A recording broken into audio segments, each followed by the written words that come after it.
Island Santa, written by Sheryl McFarlane, illustrated by Sheena Lott. When's Santa coming to the island? Sophie asks a million times a day.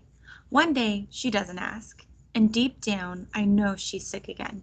A water taxi takes her and Dad to the hospital in the city. Gran puts an arm around my shoulder. The whole island turns up for the Santa boat. Hot chocolate and excitement keep us warm. Last year, Sophie was the one to see him first and shout, "He's here!" But not this year. Christmas carols float across the water. I stand in line with Gran, missing Dad and Sophie.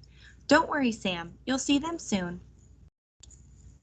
Gran takes me to meet the skipper of Santa's boat. "Sorry to hear that Sophie won't be home for Christmas," he says. My tongue ties itself into knots, so I just nod. "I told your Gran I can get you to your dad and sister in time for Christmas." I can't stop grinning. I feel like cartwheeling across the dock. But he continues, freezing the grin on my face. "We have deliveries at a dozen ports of call. Can I count on you to help?"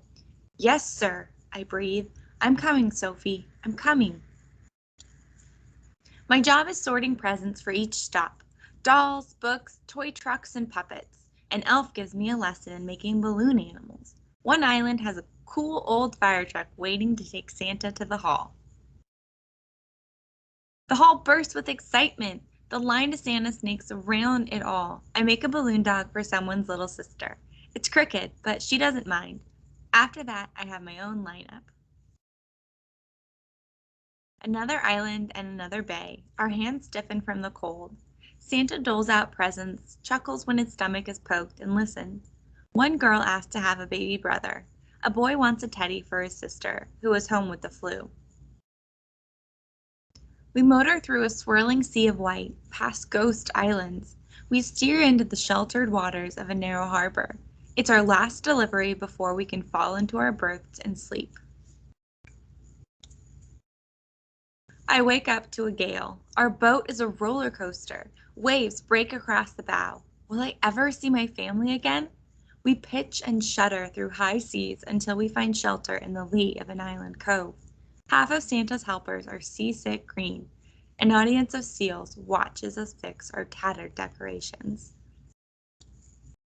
The wind finally dies. A rising tide helps us make up time.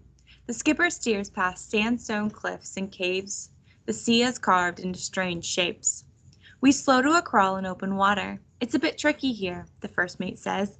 "Danger Reefs is to starboard and Miami Islet is to port." "This is nothing like the Miami that Dad took us to." He laughs. "It's named for a ship that sank. No worries, son. The skipper knows every inch of these waters." Once safely past, we round a headland and anchor at the mouth of a shallow bay. Motorboats pick us up and we hop out a few feet from shore. It's a good thing we're wearing rubber boots.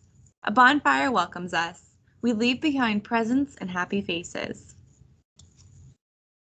Our pile of presents dwindles with each stop. We pass big and small islands and steer clear of hidden reefs and rocks.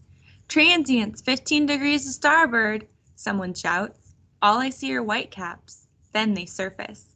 Orcas. They blow, disappear, and surface again.